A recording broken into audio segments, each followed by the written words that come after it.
विसर्जन मिरवणुकीत आडमुठ्या मंडळांनी यंदाही डीजेतून तुंचोमात वाजवलं। गेली 10 दिवस मनोभावे गणरायाची पूजा केल्यानंतर अनंत चतुर्दशीला लाडक्या बाप्पाला निरोप देण्यात आला। शहरात गणेश भक्तांच्या उपस्थितीत गणेश मूर्तींचं विसर्जन करण्यात आलं।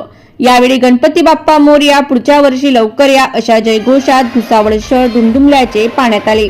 मात्र जिल्हाधिकाऱ्यांच्या आदेशान्वये घेण्यात आलेल्या शांतता कमिटीच्या बैठकीत तसेच पोलीस प्रशासनाकडून वारंवार सूचना करूनही यंदा गणपती विसर्जनाच्या वेळी ढोल ताशे आणि डीजेमुळे ध्वनी प्रदूषणात वाढ झाली।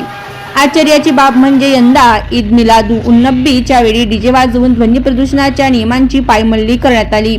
मात्र गेल्या वर्षीच्या तुलनेत यावेळी ध्वनी प्रदूषणाची पातळी निर्धारित मर्यादेपेक्षा जास्त असल्याने उत्सवादरम्यान ध्वनी प्रदूषणाची पातळी सर्वाधिक 115.1 ते 122.7 डीबी डीजेच्या आवाजाची पातळी नोंदवण्यात आली। तसेच प्रमाणापेक्षा मोठ्या गणपती मूर्तींना विसर्जन मिरवणुकीच्या लाईनमध्ये मनाई असूनही याचा बहिष्कार करत काही मंडळांनी हेकेखोर भूमिका घेत गणपती मंडपामध्येच ठेवण्याचा निर्णय घेतल्याचे बोलले गेले।